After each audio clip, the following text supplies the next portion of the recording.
तो आज हमें पहले पहले देखेंगे हम parametric form of circle. Parametric form of circle,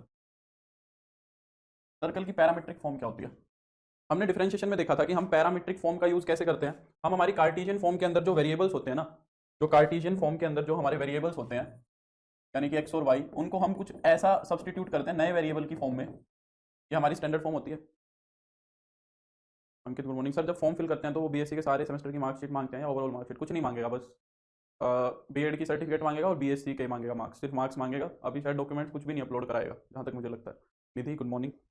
सिर्फ तुम्हें नंबर्स फिलअप करने, डॉक्यूमेंट्स कुछ नहीं अपलोड कराएगा। अभी वो वेरीफाई होंगे तुम्हारे लास्ट में, जब डॉक्यूमेंट वेरिफिकेशन होगा। हाँ, तो ये अगर मेरी सर्कल की क्या है, स्टैंडर्ड फॉर्म है जो कार्टेशियन फॉर्म के अंदर है। निधि, आदर्श, राधे राधे। तो एक्स और वाई को हम कुछ ऐसा सब्सटीट्यूट करेंगे जो क्या करे, इसको सेटिस्फाई करे नए वेरिएबल में। अब देखो, ये दो नंबर का स्क्वायर्स को जोड़ रहे हो, दो नंबर्स के स्क्वायर्स को जोड़ रहे हैं और फिर कुछ लेके आ रहे हैं, तो ऐसा काम हमारे लिए साइन और कोस कर देते हैं, है ना। तो अगर मैं यहाँ पे एक्स को सब्सटीट्यूट करूँ, h cos theta, sorry h plus r cos theta, पहले तो इस एच को खत्म करूंगा और फिर r square cos square theta कर दूंगा। सिमिलरली फिर मैं यहाँ पे वाई को अगर पुट करूँ, के प्लस आर साइन थीटा, है ना। अगर मैं ये दोनों वैल्यू सब्सटीट्यूट करूँ तो देखो क्या वो आ जाएगा, है ना।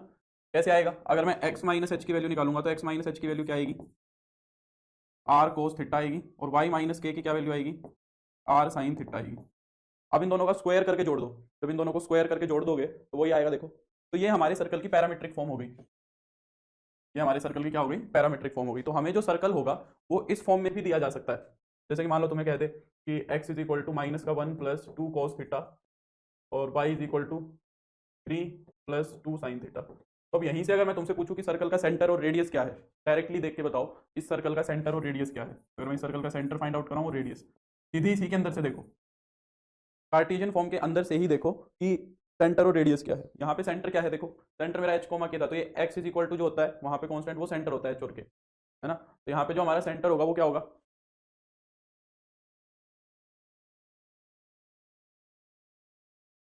तो 20% 40% क्वालिफाइंग है दोनों सेक्शन में या पार्ट में, सिर्फ पीजीटी पीजीटी दोनों में बताना। 40% नंबर्स चाहिए दोनों सेक्शंस में, सेक्शन ए और सेक्शन बी में।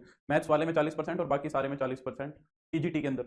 और पीजीटी के अंदर ऐसा कोई क्राइटेरिया नहीं है, पीजीटी के अंदर कंबाइंड मेरिट बनती है पूरी की पूरी, उसमें कुछ ऐसा नहीं है। ठीक है, बताओ। तो डी ट्रिपल एस भी पीजीटी के लिए एक्स्ट्रा पढ़ना पड़ेगा या जो आपने करवाया वही इनफ है? हाँ, मतलब 95% तक तो इनफ है, ठीक है करिश्मा, थोड़ी मोड़ी चीज़ें तो एक्स्ट्रा देखनी पड़ेंगी। सेंटर क्या है इसका, -1,3 है, और इसकी रेडियस कितनी है, रेडियस 2 है।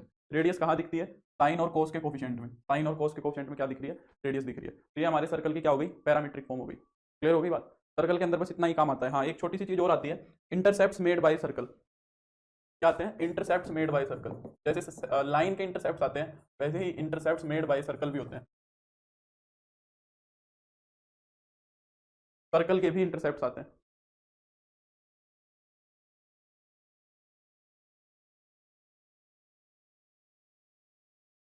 जैसे कि मान लो एक सर्कल ये है, ठीक है, मान लो कोई भी सर्कल है, तो इस सर्कल का एक्स इंटरसेप्ट क्या होगा, इस सर्कल का एक्स इंटरसेप्ट क्या होगा, इस सर्कल का एक्स इंटरसेप्ट वो होगा जो इसने एक्स एक्सिस का पार्ट कवर किया है। तो इसने एक्स एक्सिस का कितना पार्ट कवर किया है, एक्स एक्सिस का ये वाला पार्ट कवर किया है, तो ये ए बी जो है इसका एक्स इंटरसेप्ट है। तो ए बी है तुम्हारा वो क्या है, एक्स इंटरसेप्ट। ए बी जो है वो क्या है, एक्स इंटरसेप्ट है। और ये वाला जो वाई एक्सिस का पार्ट इसने कवर किया है, सी डी, इसको हम क्या बोलते हैं, वाई इंटरसेप्ट। इसको हम क्या बोलते हैं, वाई इंटरसेप्ट। ए बी तो हो गया एक्स इंटरसेप्ट और सी डी हो गया वाई इंटरसेप्ट। ये हो गया, ठीक है। अब ये फाइंड आउट कैसे होंगे, देखो अगर तुम्हें एक सर्कल स्टैंडर्ड फॉर्म में दिया हुआ है, पर जनरल फॉर्म में दिया हुआ है, मान लो x square plus Y square plus का 2x माइनस का 4y प्लस का 6 इज इक्वल टू 0, मान लो ये सर्कल दिया हुआ है। इस सर्कल के एक्स इंटरसेप्ट और वाई इंटरसेप्ट पूछ रहा है। तो एक्स इंटरसेप्ट निकालने के लिए अगर मेरे पास ये ए और बी पॉइंट आ जाए, अगर ए और बी पॉइंट आ जाए मेरे पास, तो मैं दोनों के बीच में डिस्टेंस फाइंड आउट कर लूंगा, तो ए बी आ जाएगा। और सिमिलरली अगर मेरे को वाई इंटरसेप्ट निकालना है, तो सी और डी पॉइंट अगर मैं फाइंड आउट कर लूँ, तो इन दोनों के बीच में जो डिस्टेंस आएगा वो वाई इंटरसेप्ट हो जाएगा, है ना। तो ये पॉइंट निकालने के लिए, ए और बी निकालने के लिए, देखो यहाँ पे y तो जीरो रहेगा, है ना, y तो क्या रहेगा, जीरो रहेगा। लाइन के अंदर भी हम ऐसे देख सकते थे, हमारी लाइन का एक्स और y इंटरसेप्ट ऐसे ही तो ये होता है ना, एक्स इंटरसेप्ट ए, वाई इंटरसेप्ट बी। तो अगर y को जीरो रख दोगे, y को जीरो रख दोगे तो एक्स इंटरसेप्ट आ जाएगा ए, है ना। y को जीरो रख देंगे तो एक्स इंटरसेप्ट ए आ जाएगा, और x को जीरो रख देंगे तो y इंटरसेप्ट बी आ जाएगा। तुम्हें अगर लाइन के अंदर डायरेक्टली इंटरसेप्ट निकालना है ना तो जरूरी नहीं है उसको इंटरसेप्ट फॉर्म में ले जाना। कोई भी लाइन लिखी हुई है 4x + 5y = 17, इसके अगर इंटरसेप्ट निकालने हैं तो जरूरी नहीं है इसको इंटरसेप्ट फॉर्म में ले जाना। क्या करो, x को 0 रख दो, एक बार x को 0 रखोगे तो y इंटरसेप्ट आता है, y इंटरसेप्ट आ जाएगा 17/5, और एक बार y को 0 रख दो, x इंटरसेप्ट आ जाएगा 17/4, है ना। लाइन में भी तो ऐसे निकाल सकते हैं हम। तो सर्कल के अंदर अगर मेरे को x इंटरसेप्ट फाइंड आउट करना है तो मैं क्या करूंगा, पहले y को 0 रख दूंगा इस इक्वेशन के अंदर मैं y को क्या रख दूंगा, 0 रख दूंगा, तो ये बन जाएगा x² + 2x + 6।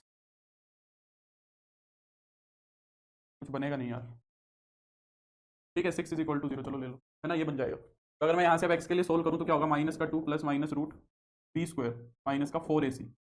चलो ठीक है, ये एग्जांपल भी डिस्कस हो गया, अपॉन में 2 है। देखो रूट के अंदर नेगेटिव आ रहा है, रूट के अंदर नेगेटिव आने का मतलब क्या है कि हमारे सर्कल ने x को कट ही नहीं किया, हमारा सर्कल x एक्सिस पे कट ही नहीं करके गया, x एक्सिस पे इसका इंटरसेप्ट बनेगा ही नहीं, है ना। तो इसका x इंटरसेप्ट एग्जिस्ट ही नहीं करेगा क्योंकि इमेजिनरी वैल्यू आ रही है, तो x एक्सिस को इसने कट ही नहीं किया, है ना। तो हम कहेंगे कि नो x इंटरसेप्ट, इसका कोई x इंटरसेप्ट नहीं होगा, इसका कोई भी x इंटरसेप्ट नहीं होगा, ठीक है।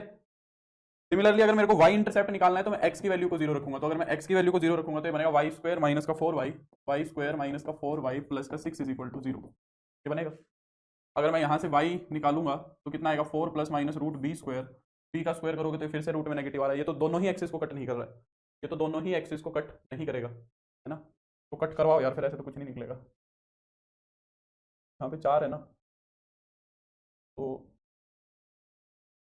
3 मान लो, यहाँ पे 3 मान लो, यहाँ पे कितना आ जाएगा, यहाँ पे 3 आ जाएगा, है ना। तो ये वाला तो चलो एग्जिस्ट नहीं करेगा, ये वाला तो एग्जिस्ट नहीं करेगा, रूट में -5 आ जाएगा, और ये वाला तो करेगा। फिर यहाँ पे 3 मान लेते हैं, तो ये कितना हो जाएगा, b² - का 4ac, ठीक है। तो ये अपॉन में कितना आ जाएगा तुम्हारा 2a, इसके तो फैक्टर ही बन रहे थे ना, इसके तो फैक्टर ही बन रहे हैं, y - का 3 × y - 1 = 0, तो y की एक वैल्यू तो 1 आ गई और एक वैल्यू 3 आ गई।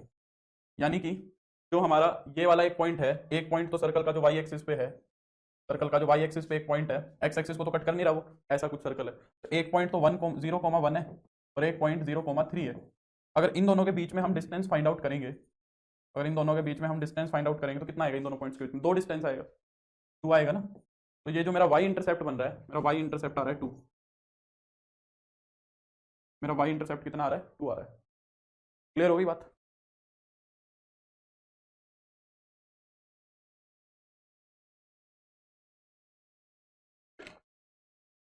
बोलो, कर लोगे इतना काम, यही है बस सर्कल की थ्योरी में, और कुछ नहीं है, छोटा सा ये सर्कल वैसे तो, पर अभी इसके अंदर कुछ और चीज़ें देखेंगे हम, टेंजेंट वेंजेंट के बारे में कुछ थोड़ा सा सीखेंगे, अभी के लिए तो इतना ही करो। तो ये तो हो गया circle.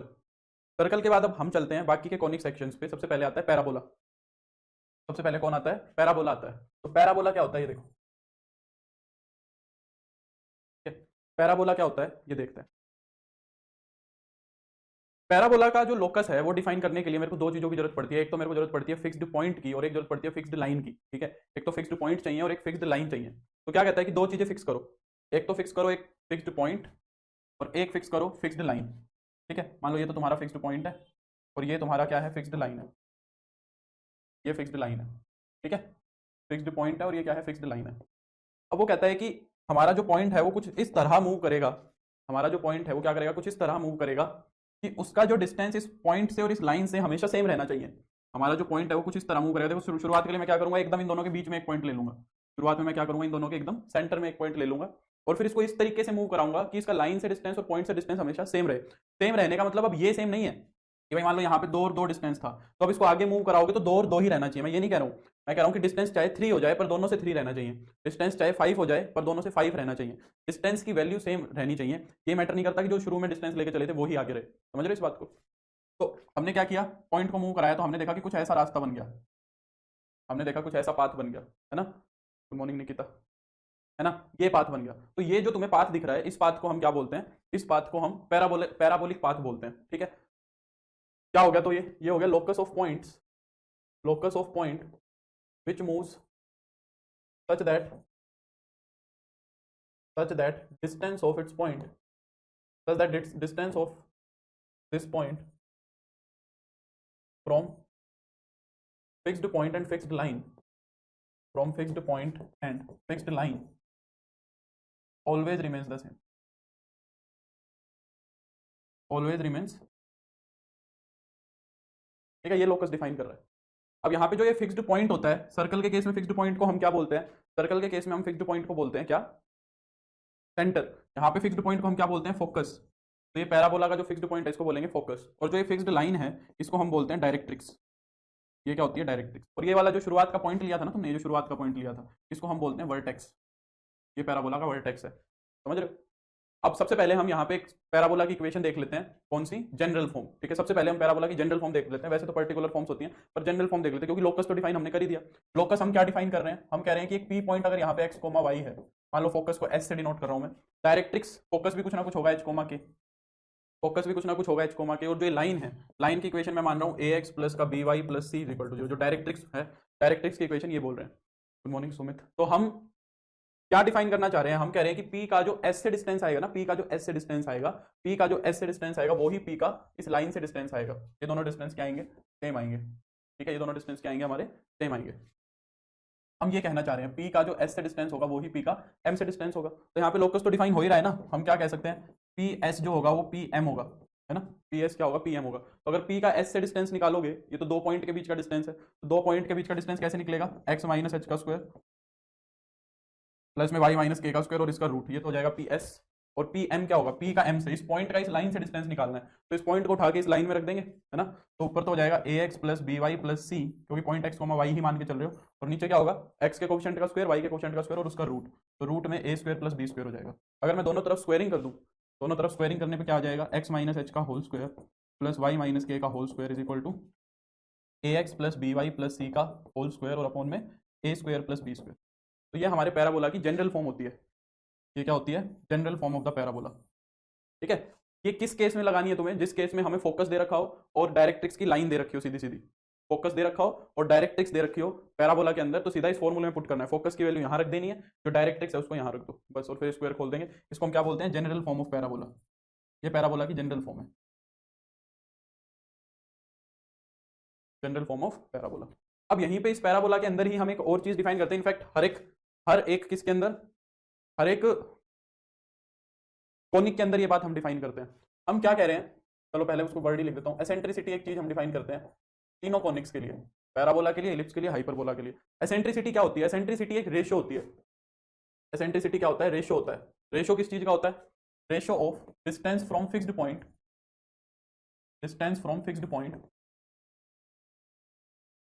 Distance from fixed point to the distance from fixed line, to the distance from fixed line.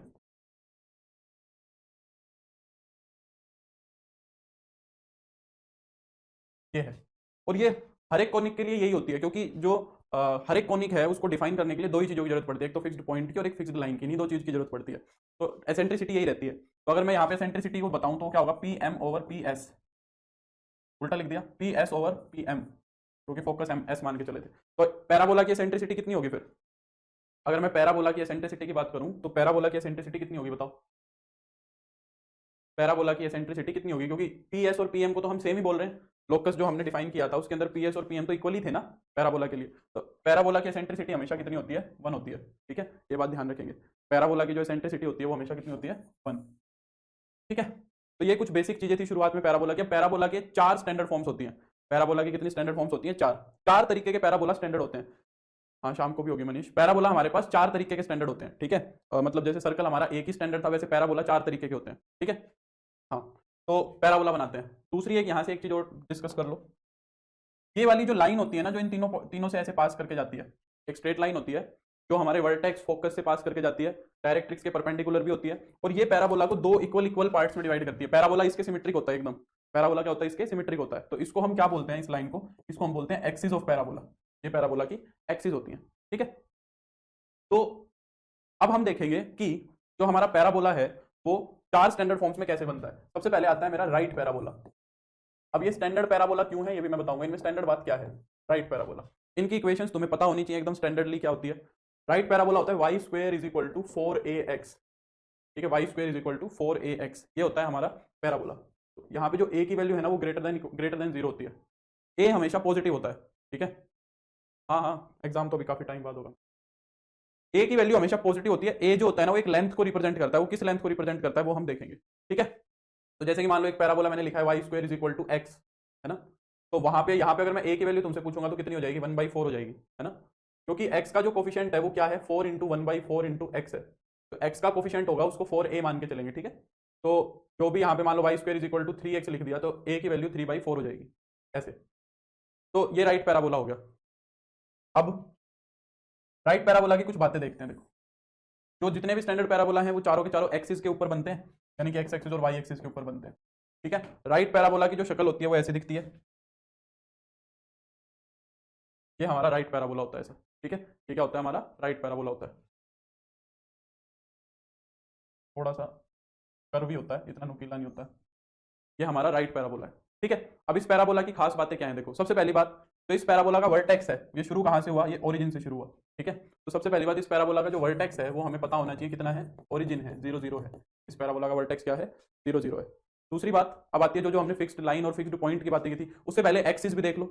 इस पैराबोला की एक्सिस क्या है, ये पैराबोला किसके अबाउट सिमेट्रिक है, तो ये पैराबोला देखो हमारा क्लियरली एक्स एक्सिस के अबाउट बन रहा है ना, ये पैराबोला मेरा एक्स एक्सिस के अबाउट बन रहा है। तो इस पैराबोला की जो एक्सिस है वो एक्सिस क्या है, एक्स एक्सिस, या फिर मैं बोलूं कि y is equal to 0 line, ये लाइन इसकी क्या है, एक्सिस है। अच्छा, एक्सिस निकालने का तरीका क्या होता है, डायरेक्टली अगर कोई और पैराबोला दिया हुआ है तो उसका एक्सिस निकालने का तरीका क्या है, एक्सिस निकालने का तरीका ये है कि जिस भी टर्म के ऊपर स्क्वायर लिखा हुआ है ना, जिस टर्म के ऊपर स्क्वायर लिखा हुआ है, ये देखो इस टर्म के ऊपर स्क्वायर लिखा हुआ था y के ऊपर, तो मैंने y को 0 के बराबर रख दिया, वो मेरी क्या बन गई, वो मेरी एक्सिस बन गई। समझ आ गई बात, वो मेरी क्या बन गई, एक्सिस बन गई। क्लियर हो गई बात। अब इस पैराबोला का लिखेंगे फोकस, इस पैराबोला का फोकस कहाँ मिलेगा, इस पैराबोला का फोकस देखेंगे तो पॉजिटिव साइड पे मिलेगा ना, एक्स एक्सिस के इधर, यहाँ पे फोकस मिलेगा इसका। और वो फोकस कहाँ से निकलता है, ए से, तो तुम ए की वैल्यू निकाल चुके होगे, तो इस पैराबोला का जो फोकस आएगा वो आएगा a,0, ठीक है। इस पैराबोला का फोकस कितना होता है, a,0, जो ए की वैल्यू तुमने निकाली है वो फोकस होगा। अब फोकस के बाद डायरेक्ट्रिक्स होगा, डायरेक्ट्रिक्स तुम्हारी इधर से जाएगी ऐसे, जो हमारा पैराबोला होगा उसकी डायरेक्ट्रिक्स इधर से जाएगी ना ऐसे। अब डायरेक्ट्रिक्स की इक्वेशन क्या होगी, वो कैसे निकलेगी, देखो हमने एक चीज ये देखी थी ना कि जो ये वर्टेक्स होता है ये एकदम बीचों बीच होता है, ओरिजिन तो क्या लिखो, इसको वी लिखो, बल्कि वर्टेक्स है। हमने एक चीज देखी थी कि जितनी दूर फोकस होता है, शुरुआत का पॉइंट, उतनी ही दूर डायरेक्ट्रिक्स होता है। तो वर्टेक्स से फोकस तक की दूरी ये कितनी है, ए है। वर्टेक्स से फोकस तक की ये दूरी कितनी है, ए है, तो ये वाली दूरी भी तो ए ही होगी। ये वाला पॉइंट अगर a,0 है तो ये वाला पॉइंट -a,0 होना चाहिए। तो ये जो डायरेक्ट्रिक्स वाली लाइन है ये पैरेलल टू वाई एक्सिस है, और कहां से पास कर रही है, -a,0 से, यानी कि इसकी जो इक्वेशन बनी वो x is equal to -a बनी। इसकी इक्वेशन क्या बनी, x is equal to -a बनी। तो जो डायरेक्ट्रिक्स की इक्वेशन होगी वो क्या होगी, डायरेक्ट्रिक्स की इक्वेशन होगी x is equal to -a। समझ आइए बात। दूसरी बात, हम यहाँ पे एक बात डिफाइन करते हैं, एक चीज बनाते हैं जिसको बोलते हैं लेटस रेक्टम। लेटस रेक्टम एक ऐसी कोड होती है जो फोकस से पास करती है और परपेंडिकुलर भी होती है। लेटस रेक्टम क्या होती है, एक ऐसी कोड होती है, ये जो दिख रही है तुम्हें L L dash, latus rectum एक ऐसी कोड होती है जो फोकस से पास करती है और एक्सिस के परपेंडिकुलर भी होती है, क्योंकि फोकस से पास करने वाली कोड तो कोई ऐसी भी बना सकते हैं हम, फोकस से पास करने वाली कोड तो ऐसी भी बना सकते हैं, पर ये परपेंडिकुलर नहीं होगी, है ना, ये क्या नहीं होगी, परपेंडिकुलर नहीं होगी। तो ये वाली कोड बन गई, ठीक है, इसको बोलते हैं लेटस रेक्टम। ये क्या होता है, लेटस रेक्टम होता है। अच्छा, क्योंकि ये एक लाइन सेगमेंट है, ये लाइन नहीं है, ये लाइन सेगमेंट है, लाइन नहीं है, तो इसकी हम लेंथ डिफाइन करते हैं, क्या, लेंथ ऑफ लेटस रेक्टम। हम क्या डिफाइन करते हैं, length of latus rectum. Length of latus rectum क्या हो जाएगी हमारी, 4a। तो ये a आया था, इसका 4 टाइम्स कर देंगे, वो लेंथ ऑफ लेटस रेक्टम होगी। Equation of latus rectum, equation of latus rectum x is equal to a से पास कर रहा है, तो x is equal to a क्या हो गई, इसकी वो हो गई। अच्छा, एक चीज हम डिफाइन करते हैं, क्या, focal length of A point, focal length of right parabola. Focal length क्या होती है, फोकल लेंथ का मतलब होता है कि एक पॉइंट का फोकस से डिस्टेंस कितना होगा। मान लो इस पैराबोला के ऊपर तुम कोई भी एक पॉइंट ले लो, यहाँ पे P पॉइंट ले लिया सपोज, कोई भी एक पॉइंट ले लिया, तो उसका फोकस से डिस्टेंस कितना आएगा, ये पूछ रहा है, उसका फोकस से डिस्टेंस कितना आएगा ये पूछ रहा है तुमसे, ठीक है। तो मान लो यहाँ पे कोई P पॉइंट x, y है, तो उसका जब हम फोकस से डिस्टेंस निकालते हैं तो वो सिंपली कितना आता है मेरा, a प्लस x आता है, ये बात ध्यान रखना। ए की वैल्यू तो तुम निकाल चुके होगे, और जो पॉइंट दिया दिया हुआ है उसका सिर्फ एक्स कोऑर्डिनेट ले लो, उस पॉइंट का सिर्फ और सिर्फ क्या ले लो, एक्स कोऑर्डिनेट ले लो। जैसे कि सपोज पैराबोला के ऊपर कोई पॉइंट दिया हुआ है 2,3, है ना, तो उसके अंदर जो एक्स कोऑर्डिनेट है ना 2, और ए मान लो 3 आ रहा है, तो 3 + 2 5 हो जाएगा उसका फोकल डिस्टेंस, ठीक है। तो इतनी सी बात है बस, क्लियर हो गई ये बात। राइट पैराबोला के बाद आता है लेफ्ट पैराबोला, ठीक है। राइट पैराबोला के बाद क्या आता है, लेफ्ट पैराबोला आता है ना। तो यहां तक कोई समस्या तो नहीं है, किसी को बताओ।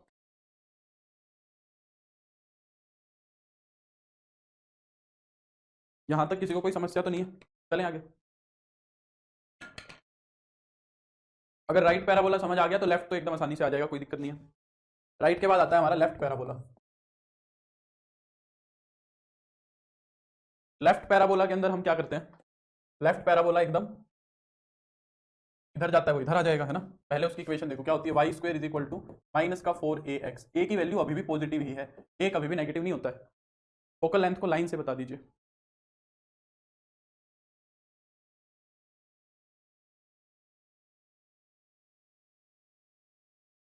फोकल लेंथ भी बोल देते हैं, फोकल डिस्टेंस भी बोल देते हैं। फोकल डिस्टेंस, फोकल लेंथ ही लिखो, फोकल डिस्टेंस लिखो यार, फोकल डिस्टेंस लिखो,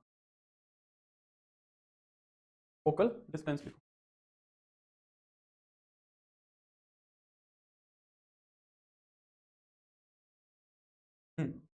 लेफ्ट पैराबोला ये होता है, ए की वैल्यू रहेगी पॉजिटिव, क्योंकि ए मैं बार बार क्या कह रहा हूं, ए हमारा क्या रिप्रेजेंट करता है, एक लेंथ को रिप्रेजेंट करता है।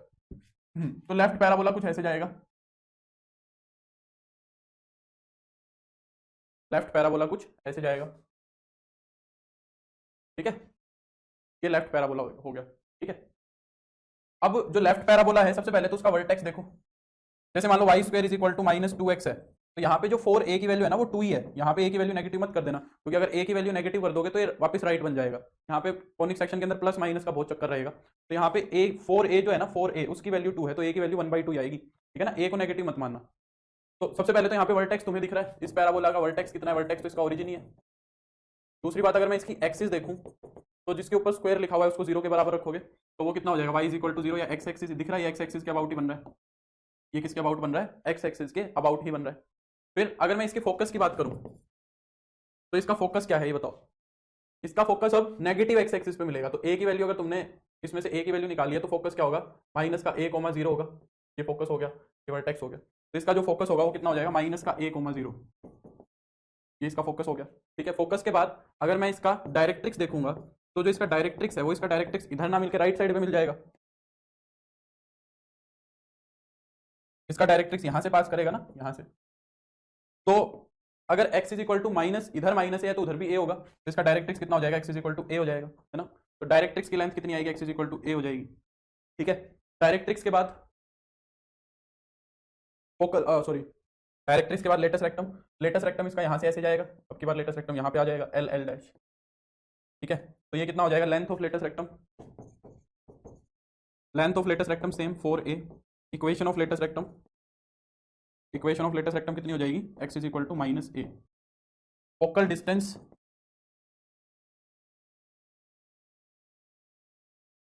फोकल डिस्टेंस क्या होगा, देखो इस पैराबोला के ऊपर जो भी पॉइंट होगा, इस पैराबोला के ऊपर जो भी पॉइंट होगा x, y, उसका जो x कोऑर्डिनेट होगा ना वो नेगेटिव होगा, क्योंकि नेगेटिव x एक्सिस पे है ना। तो इसका जो x कोऑर्डिनेट होगा वो हमेशा नेगेटिव होगा। तो जब इसके फोकस से डिस्टेंस निकालोगे इस पैराबोला के ऊपर पॉइंट्स का, तो वो आएगा तुम्हारा a-x, ठीक है। नहीं तो ये ज्यादा हो जाएगा फिर, है ना। तो a-x होगा यहाँ पे फोकल डिस्टेंस, ठीक है। तो ये हमारा लेफ्ट पैराबोला हो गया, वो राइट था, ये क्या हो गया, लेफ्ट पैराबोला हो गया। फिर इसके बाद हमारे पास आते हैं दो और पैराबोला। एक को तो बोलते हैं अपवर्ड पैराबोला।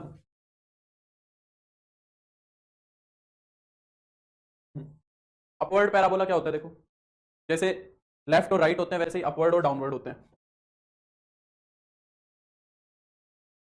तो वर्टेक्स से ही एक पैराबोला बना दो जो ऊपर की तरफ जा रहा हो ऐसे, ठीक है। तरीके से ये क्या हो गया, हमारा अपवर्ड पैराबोला हो गया, ठीक है। अच्छा, यहाँ पे इसकी इक्वेशन में क्या फर्क आता है कि x और y इंटरचेंज हो जाते हैं, ये हो जाएगा x square is equal to 4ay, ठीक है। a की वैल्यू क्या हो रही है, पॉजिटिव हो जाएगी, a की वैल्यू क्या होगी, पॉजिटिव होगी। a is greater than 0, x square is equal to 4ay, ठीक है। तो जब इसका वर्टेक्स देखेंगे, सबसे पहले वर्टेक्स तो इसका वही होगा 0,0, बना तो ये 0,0 से ही है, ये इसका वर्टेक्स है यहाँ पे, है ना। अगर मैं इसके फोकस की बात, पहले एक्सिस की बात कर लो, इसका एक्सिस क्या है। अब देखो स्क्वायर किसके ऊपर है, एक्स के ऊपर है, तो एक्स को 0 के बराबर रखो, तो इसका एक्सिस क्या है, वाई एक्सिस है, तो वाई एक्सिस के अबाउट ही बन रहा है ना, वाई एक्सिस के अबाउट ही बन रहा है। फिर उसके बाद अगर मैं फोकस की बात करूं, तो इसका फोकस कहाँ चले गया, इस पैराबोला का जो फोकस है वो चला गया पॉजिटिव वाई एक्सिस पे, यहाँ पे चला गया इसका फोकस।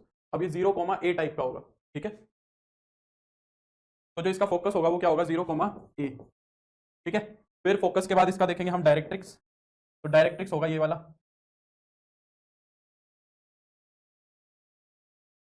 ठीक है। अब इसका डायरेक्ट्रिक्स नीचे की तरफ है, और ये पैरेलल टू क्या है, पैरेलल टू एक्स एक्सिस है। तो ये जो डायरेक्ट्रिक्स की लेंथ बने, इक्वेशन बनेगी वो क्या बनेगी, y is equal to -a बनेगी, है ना। तो इक्वेशन ऑफ डायरेक्ट्रिक्स क्या आएगी, इक्वेशन ऑफ डायरेक्ट्रिक्स क्या बनेगी तुम्हारी, y is equal to -a, ठीक है। ये इसकी डायरेक्ट्रिक्स बनेगी, इक्वेशन ऑफ ठीक है, ये इसकी डायरेक्ट्रिक्स बन गई। फिर डायरेक्ट्रिक्स के बाद इसका लेटेस्ट रेक्टम। अब इसका लेटेस्ट रेक्टम कैसा होगा? इसका लेटेस्ट रेक्टम यहां से ऐसे जाएगा, ये इसका लेटेस्ट रेक्टम होगा। ठीक है, एल एल डैश। तो जब इसके लेटेस्ट रेक्टम की हम लिखेंगे length, length of latus rectum, तो लेंथ ऑफ लेटेस्ट रेक्टम क्या हो जाएगा? 4a हो जाएगा। और इक्वेशन ऑफ लेटेस्ट रेक्टम क्या होगा? पाई इज इक्वल टू ए हो जाएगा। Focal distance in left parabola minus का ए प्लस एक्स ना, दीपिका, ए माइनस एक्स ही होगा। ठीक है, देखो हर बुक के अंदर हर जगह पे कन्वेंशन अलग मिलेगी। मुझे नहीं पता उसने ए को क्या मानना है, वो एक्स को क्या एज्यूम करके चल रहा है, वो कैसे क्या एज्यूम कर रहा है। अगर कोनिक सेक्शन की सबसे बड़ी समस्या यही है, तुम जो भी बुक उठाओगे ना उसके अंदर A B plus minus X positive है नेगेटिव है, सबका चक्कर कुछ कुछ मिलेगा तुम्हें, समझ रहे हो? तो फिर उस केस में ना बहुत कंफ्यूजन हो जाता है। तो अगर मेरी कन्वेंशन फॉलो कर रहे हो तो मेरे हिसाब से देखो, हम अपनी बुक की कन्वेंशन फॉलो कर रहे हो तो उसी के हिसाब से बस एक ही करना। कोनिक सेक्शन के अंदर जो भी फॉर्मूले याद करो वो एक ही जगह से याद करना सारे के सारे, ठीक है? कोई अच्छे सोर्स से, अलग अलग जगह से मत करना। ठीक है, यहाँ पे जब हम फिर फोकल डिस्टेंस निकालेंगे, यहाँ पे जो हमारा फोकल डिस्टेंस आएगा वो आएगा a प्लस वाई। यहाँ पे फोकल डिस्टेंस आएगा a प्लस वाई। ठीक है, जैसे वहाँ पे a प्लस एक्स आया था, यहाँ पे a प्लस वाई आ जाएगा। ये तो हो गया अपवर्ड पैराबोला। फिर उसके बाद लास्ट आता है हमारा डाउनवर्ड पैराबोला। तो डाउनवर्ड पैराबोला क्या होता है देखो, इसमें यहाँ पे नेगेटिव लग जाएगा, X square is equal to minus का 4ay। ठीक है, तो ये पैराबोला कैसे बनेगा?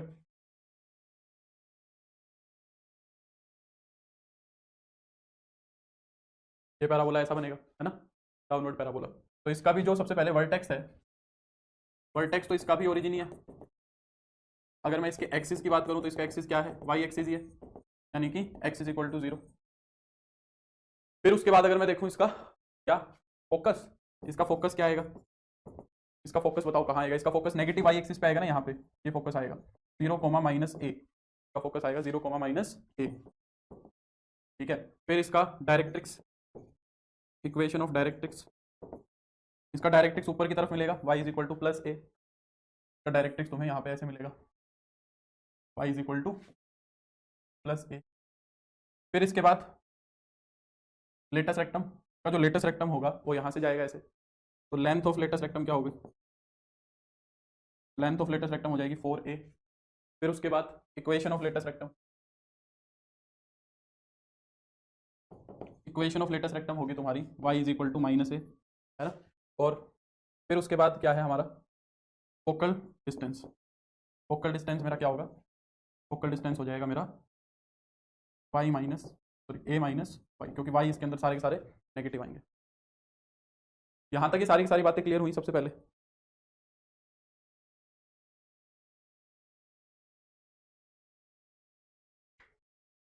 एक क्वेश्चन बताओ, find the equation of parabola, parabola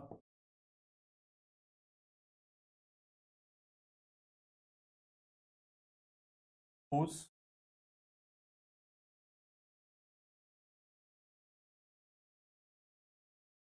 passing point is, parabola passing through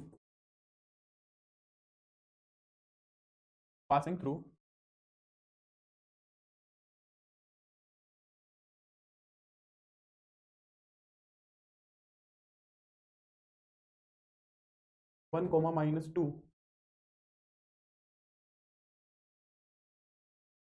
and symmetric to y axis। बताओ, ये वाला क्वेश्चन करो।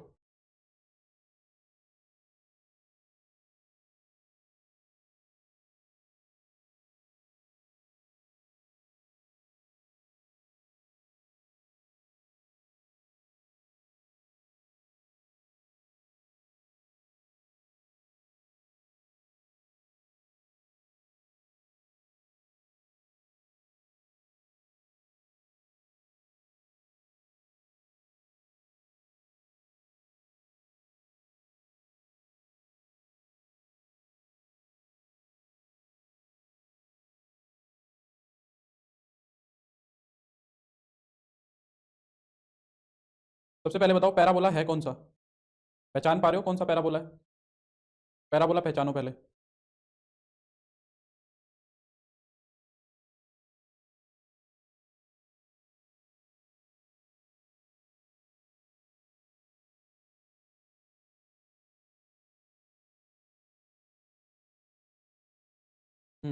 Very good Himanshu.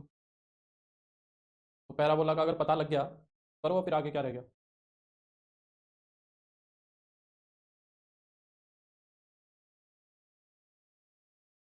कौन सा पैराबोला है? देखो कह रहा है कि एक ऐसा पैराबोला जो 1, -2 से पास कर रहा है और वाई एक्सिस के सिमेट्रिक है। अब वाई एक्सिस के सिमेट्रिक तो अपवर्ड और डाउनवर्ड पैराबोला होते हैं, और पासिंग पॉइंट क्या है? 1, -2। 1, -2 पॉइंट यहाँ मिलेगा कहीं पे फोर्थ क्वाड्रेंट में। क्या अपवर्ड पैराबोला इस पॉइंट से पास कर पाएगा? कभी नहीं कर पाएगा। बिल्कुल मोनिका, डाउनवर्ड पैराबोला इससे पास कर पाएगा ऐसे। यानी कि जो मेरा पैराबोला है वो इस फॉर्म का है, x² = -4ay।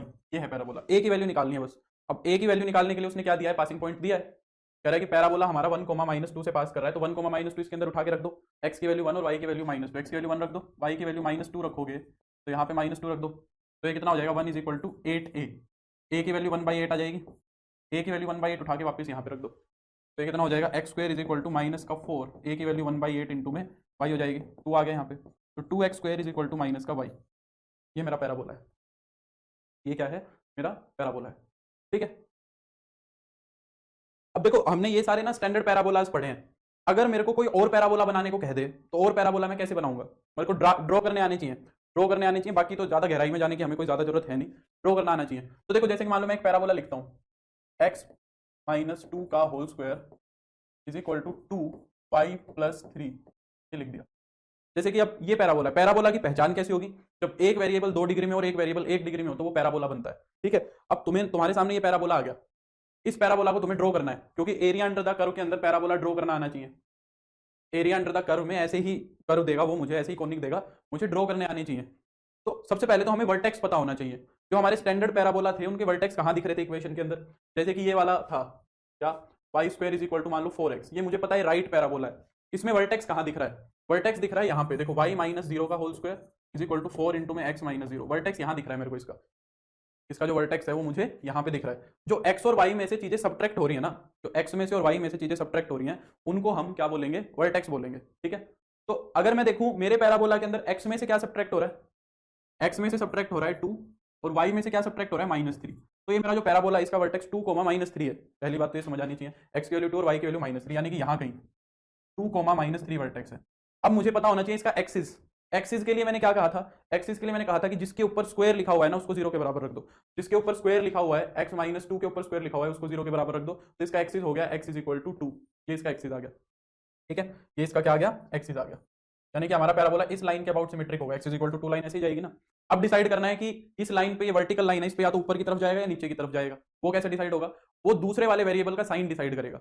अगर मान लो दूसरे वाला वेरिएबल x है तो वो राइट या लेफ्ट डिसाइड कर देगा, और दूसरे वाला वेरिएबल जैसे यहाँ पे y है तो ये अपवर्ड और डाउनवर्ड डिसाइड कर देगा। तो y जो है अब यहाँ पे पॉजिटिव है, यानी कि ये ऊपर की तरफ जाएगा। तो जो मेरा पैराबोला है वो यहाँ से कुछ ऐसा बनेगा। तो ये पैराबोला ऐसे ड्रॉ करना आना चाहिए तुम्हें। समझ आई बात या नहीं आई? इस तरीके से एक पैराबोला जनरली ड्रॉ होता है।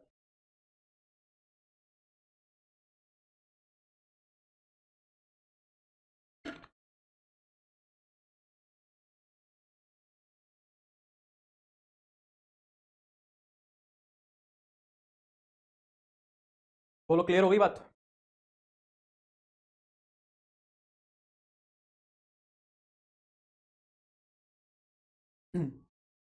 बना लोगे कोई भी पैराबोला अगर मैं ऐसा दूंगा तो? अगर बन जाएगा तो फिर मैं आगे बढ़ता हूँ, इलिप्स को शुरू करता हूँ, नहीं तो एक आधा और बनवाता हूँ। बोलो, क्लियर है? चलो, तो इलिप्स और देखते हैं, है ना? इलिप्स इलिप्स देखते हैं। दूसरा आता है इलिप्स। ठीक है।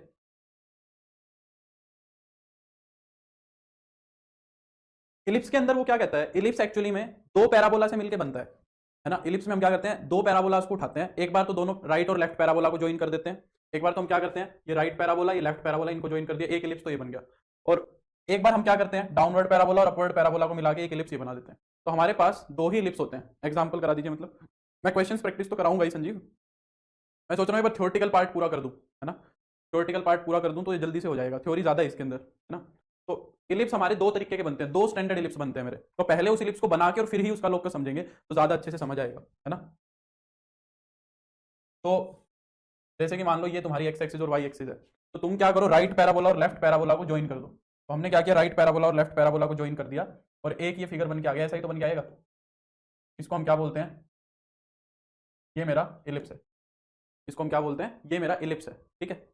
अब इस इलिप्स के अंदर अगर दो पैराबोला हैं तो दो ही फोकस होंगे, दो ही फिक्स्ड पॉइंट होंगे, है ना। एक फिक्स पॉइंट तो इस पैराबोला का होगा एस, और एक फिक्स पॉइंट इस पैराबोला का होगा एस डैश, है ना। इस फोकस के लिए एक डायरेक्ट्रिक्स इधर मिलेगी, क्योंकि ये एक पैराबोला ऐसे रखा है ना लेफ्ट पैराबोला, तो इसका फोकस यहाँ है तो इसकी डायरेक्ट्रिक्स यहाँ होगी। सिमिलरली ये वाला पैराबोला रखा है तो इसका फोकस यहाँ है तो इसकी डायरेक्ट्रिक्स यहाँ होगी, है ना। तो यहाँ पे एक पैराबोला ड्रॉ, यहाँ पे एक इसका डायरेक्ट्रिक्स ड्रॉ हो जाएगा ऐसे, और यहाँ पे एक डायरेक्ट्रिक्स ड्रॉ हो जाएगा। तो जो हमारा इलिप्स होता है ना उसके पास दो फोकस और दो डायरेक्ट्रिक्स होते हैं। हमारा जो इलिप्स होता है उसके पास दो फोकस और दो डायरेक्ट्रिक्स होते हैं,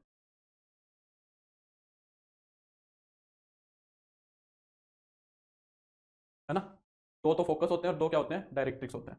ये बात समझ आई। अब लोकस डिफाइन करते हैं, ठीक है। तो वो क्या कहता है, कहता है कि locus of the points, locus of the point which moves. अच्छा, एनसीईआरटी के अकॉर्डिंग एक लोकस और डिफाइन करता है, वो मैं तुम्हें बाद में बताऊंगा, ठीक है, लास्ट में। Locus of the point which moves such that, which moves us that distance from fixed point is less than the distance from fixed line, distance from fixed line in constant ratio। वो ratio same रहना चाहिए, वो गड़बड़ नहीं होना चाहिए।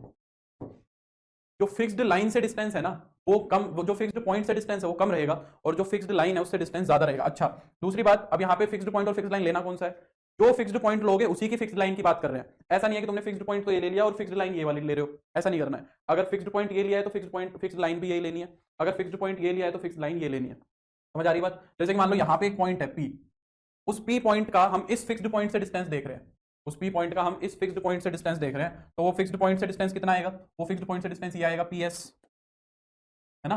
तो अब फिक्स्ड लाइन से, मैंने क्या फिक्स्ड फिक्स्ड लिख दिया क्या, fixed line point, fixed point, ठीक है। तो अब फिक्स्ड लाइन कौन सी लेंगे, उधर वाली लेंगे, वो वाली फिक्स्ड लाइन लेंगे, ठीक है। तो देखो कौन छोटा हुआ, ये होगा फिक्स्ड लाइन से डिस्टेंस, फिक्स्ड लाइन से डिस्टेंस ये वाला होगा ना। तो यहाँ पे हम देख पा रहे हैं ना कि पी एस जो है हमारा, पी एस जो है वो पी एम से क्या है, छोटा है।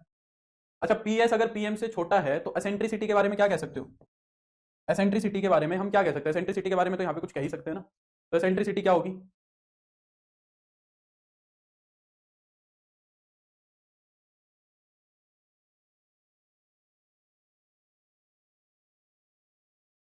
बताओ।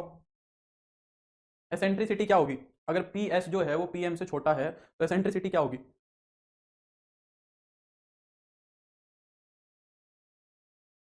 हम्म, अगर हाँ बिल्कुल, P S is less than P M है तो यहाँ से मैं क्या कह सकता हूँ कि पी एस अपॉन में पी एम क्या होगा, लेस देन वन होगा।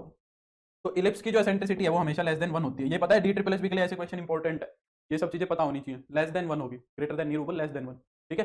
तो इलिप्स की एसेंट्रिसिटी लेस देन वन होगी। तो यहीं से ही हम इसकी भी जनरल फॉर्म डिस्कस कर लेते हैं, जनरल फॉर्म ऑफ इलिप्स सबसे पहले। तो कुछ नहीं, डिफरेंस है, सबकी सेम होती है। यहाँ पे भी अगर मान लो तुम्हें फोकस और डायरेक्ट्रिक्स सीधी सीधी दी हुई है, अगर तुम्हें फोकस और डायरेक्ट्रिक्स क्या दी हुई है, सीधी सीधी दी हुई है, तो मान लो फोकस तो तुम्हें दिया हुआ है एच कोमा के, ठीक है। डायरेक्ट्रिक्स दी हुई है तुम्हें क्या, a x plus b y plus c is equal to zero, और एसेंट्रिसिटी दी हुई है ई,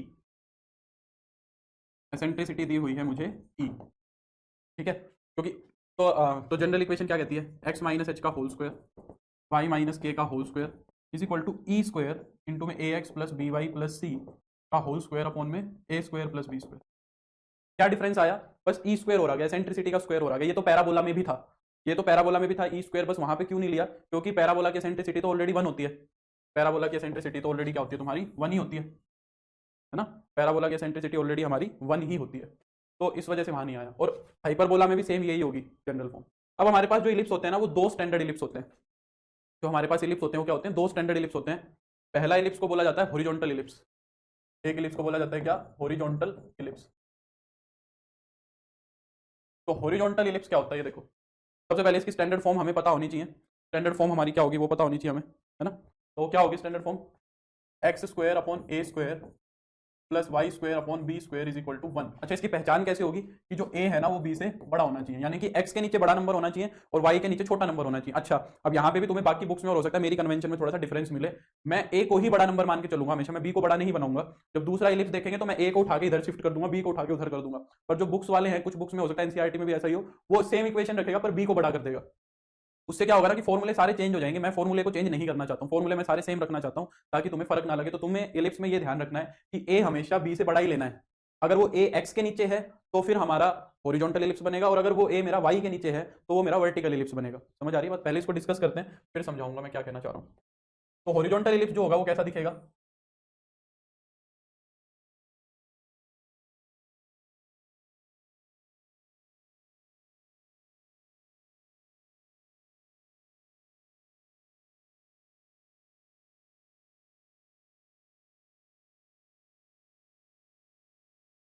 ये मान लो मेरा हॉरिजॉन्टल एलिप्स है, ठीक है।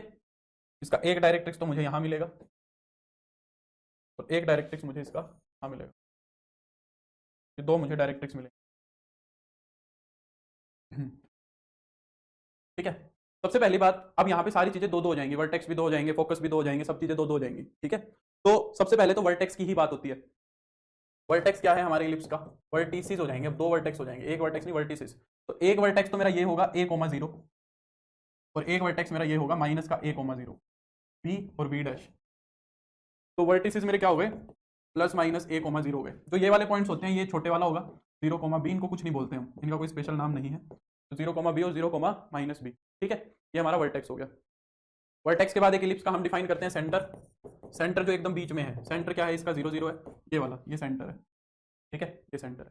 अब यहाँ पे एक्सिस एक नहीं दो होती हैं, क्योंकि पैराबोला ने तो एक एक्सिस कवर करी, इसने तो दो एक्सिस कवर करी है, एक्स भी कवर करी है, वाई भी कवर करी है। तो एक एक्सिस को हम बोलते हैं मेजर एक्सिस, एक एक्सिस को हम बोलते हैं मेजर एक्सिस, और एक को बोलते हैं माइनर एक्सिस। तो जो बड़ी वाली एक्सिस है वो मेजर एक्सिस, जो छोटी वाली एक्सिस है वो माइनर एक्सिस। बड़ी वाली एक्सिस कौन सी है? एक्स एक्सिस है, यानी कि y इज इक्वल टू 0 है। और माइनर एक्सिस कौन सी है? वाई एक्सिस है, छोटी वाली जो एक्सिस कवर की है, छोटी वाली एक्सिस जो कवर किया है, इसको माइनर एक्सिस बोल देते हैं। ये क्या है? एक्सिस इक्वल टू 0 है। अब ये क्योंकि अंदर कवर हो रही है तो इनकी लेंथ भी हम डिस्कस करते हैं। तो लेंथ ऑफ मेजर एक्सिस कितनी हो गई?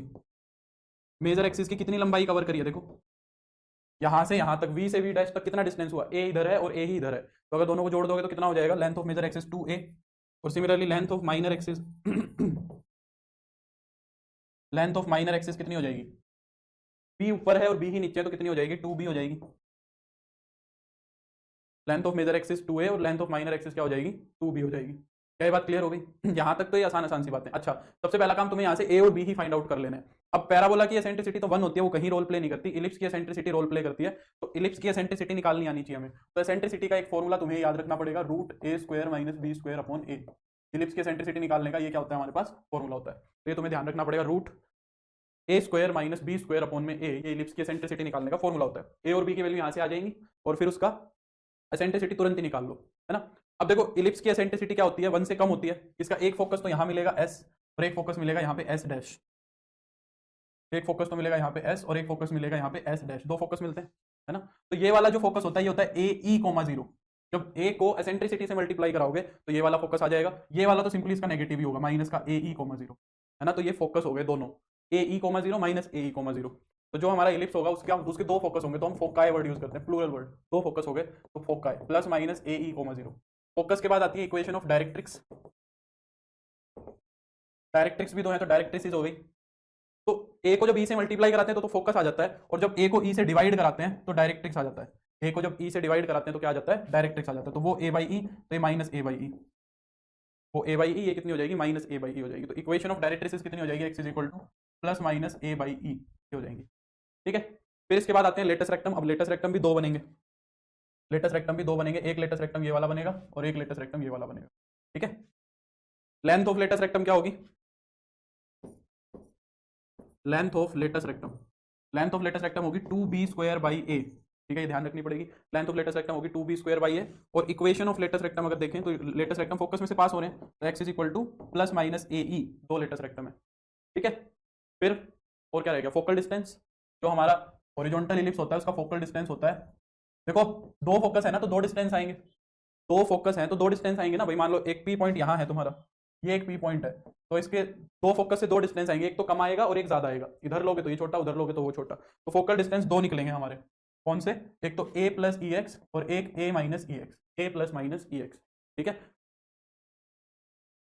तो तुम्हें जो भी पॉइंट दे रखा हो उसका एक्स कोऑर्डिनेट को e से मल्टीप्लाई करा लेना और फिर a में जोड़ देना और a में से घटा देना। ठीक है। तो ये हमारे फोकल डिस्टेंस दो हो गए। क्या ये बात क्लियर हो गई? बताओ। ये हमारा सारा सारा काम हॉरिजॉन्टल इलिप्स का है। अब एनसीईआरटी के अंदर क्या लोकस डिफाइन करता है? देखो एनसीईआरटी के अंदर वो लोकस डिफाइन करता है कि locus of A point such that its distance from two fixed points such that sum of its distances from two fixed points is a constant. ये एनसीईआरटी के अंदर लोकस डिफाइन किया हुआ है। क्या कहता है कि एक पॉइंट इस तरीके से ट्रेवल करे, एक पॉइंट तुम्हारा इस तरीके से ट्रेवल करे कि जो उसका डिस्टेंस का सम आए ना दो फिक्स्ड पॉइंट से, उसका डिस्टेंस का जो सम आए दो फिक्स्ड पॉइंट से वो हमेशा कांस्टेंट होना चाहिए। अब वो कैसे होगा, देखो ये फोकल डिस्टेंस की ही तो बात कर रहा है। ये वाला फोकल डिस्टेंस तो हो जाएगा a माइनस ई एक्स और ये वाला फोकल डिस्टेंस हो जाएगा a प्लस ई एक्स, है ना। तो यहाँ पे जो वो किस चीज की बात कर रहा है, वो जो सम की बात कर रहा है वो कुछ नहीं है, एक तो a प्लस ई एक्स है और एक a माइनस ई एक्स है। तो ई एक्स से एक्स कैंसिल करके 2a आ रहा है, तो ये कॉन्स्टेंट ही होगा 2a, और ये कॉन्स्टेंट भी क्या होगा, ये लेंथ ऑफ मेजर एक्सिस आएगी। तो ये एनसीईआरटी का लोकस है। शुरू में इसको समझाना थोड़ा मुश्किल हो जाता है, अगर शुरू में ये बताता मैं तो फिर दिक्कत हो जाती। तो ये हमारा मेजर एक्सिस आता है इसका सम, ठीक है। तो ये मेरा एक हो गया हॉरिजॉन्टल इलिप्स, ये बात क्लियर हुई।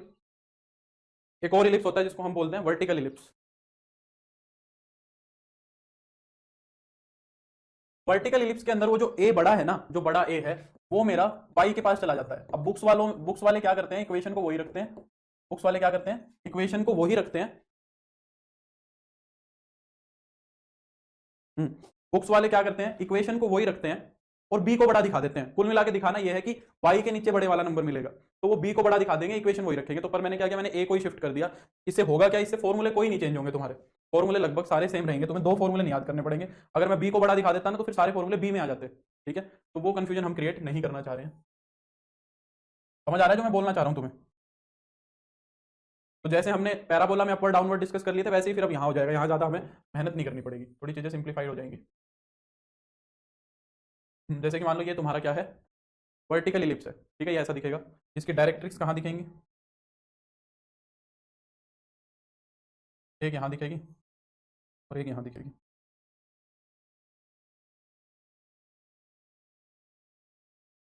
ठीक है, ये दो डायरेक्ट्रिक्स दिखेगी।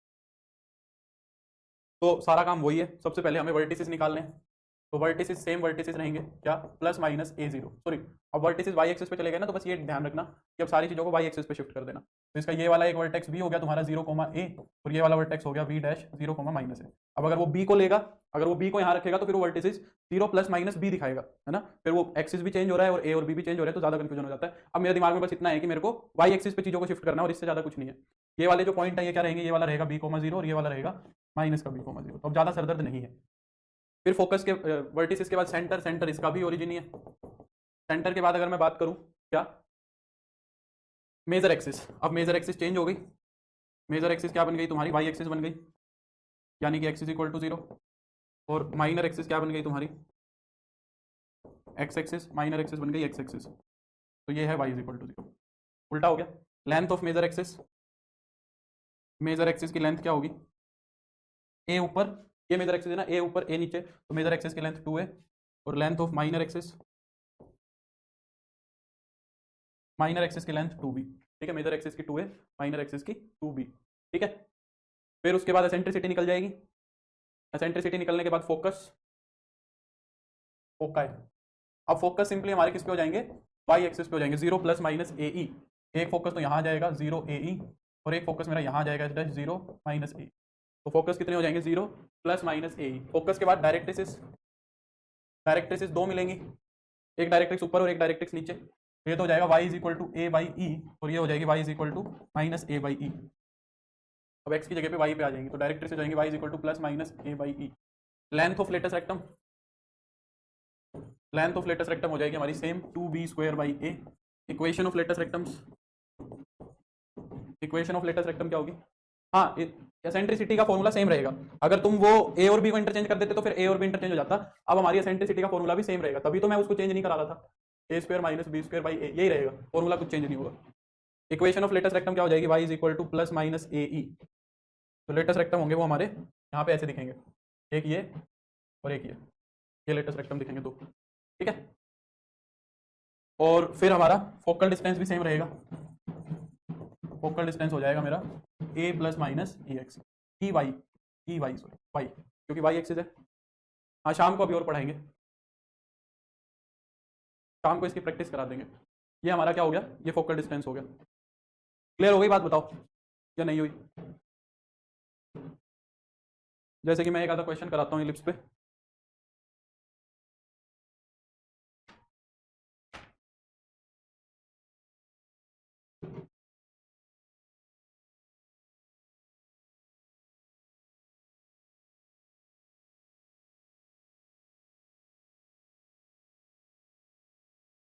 कह रहा है कि find the eccentricity of the ellipse, find the eccentricity of N ellipse whose latest rectum is 12, whose latest rectum is 12 and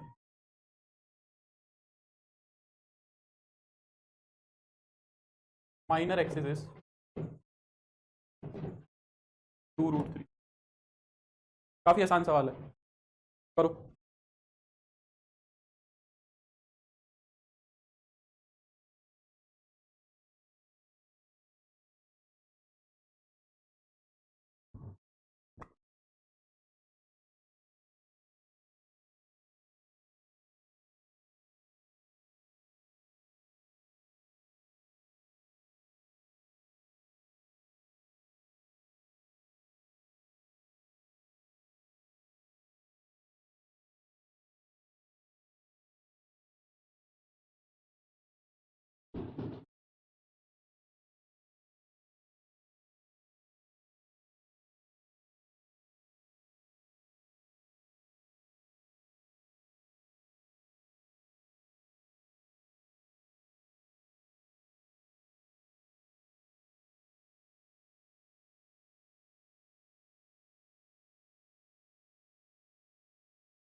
नहीं आ रहा तो क्या कह रहा है, देखो अजीबो गरीब आंसर आ रहा है क्या। लेटेस्ट रेक्टम दिया हुआ है यानी कि 2b² बाई ए की वैल्यू 12 दी हुई है, ये कैंसिल हो गया, कितना बना देगा 6, तो b² की वैल्यू दी हुई है तुम्हें 6a। साथ में माइनर एक्सिस दिया हुआ है यानी कि 2b दिया हुआ है तुम्हें 2√3, तो b की वैल्यू √3 है, b की वैल्यू √3 यहाँ पे रख दो, b की वैल्यू यहाँ पे √3 रख दोगे तो कितना हो जाएगा 3 = 6 इंटू में a की वैल्यू 1/6 हो जाएगी। ये तो सवाल ही गलत आ रहा है ना, ये तो बात बनेगी नहीं, नेगेटिव आएगा रूट में नेगेटिव आ रहा है, ये तो सवाल सही बैठा नहीं, मैंने थोड़ी गड़बड़ कर दी, क्योंकि अब एसेंट्रिसिटी क्या आएगी, √a² - b² अपॉन में a, ये है तो √a² - b² करोगे तो ये a का स्क्वायर करोगे तो 1/36, b का स्क्वायर करोगे तो 3 हो जाएगा, तो ये रूट में नेगेटिव आ रहा है ना, तुम्हारा आंसर पता नहीं कैसे आ गया, रूट में नेगेटिव आ रहा है ना, तो ये गड़बड़ हो रही है यहाँ पे।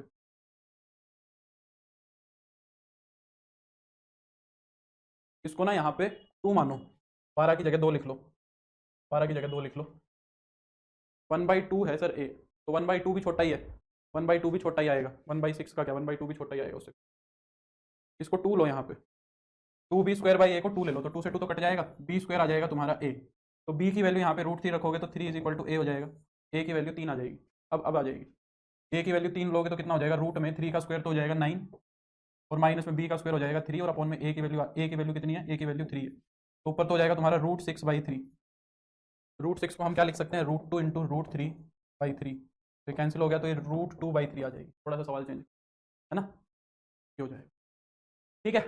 तो चलो फिर अब इस लेक्चर में इतना ही करते हैं, है ना, शाम को करेंगे बाकी का, शाम को मैं पैराबोला करा दूंगा, तुम हाइपरबोला करा दूंगा तुम्हें, ठीक है, हाइपरबोला बना दूंगा कह रहा, हाइपरबोला करा दूंगा और इसकी प्रैक्टिस करा दूंगा, फिर ये कंप्लीट हो जाएगा, फिर कल हम 3D कर लेंगे, ठीक है। चलो इतना ही करते हैं बस, शाम को करेंगे बाकी प्रैक्टिस, ठीक है, फिर चलो bye, take care, see you on evening, bye.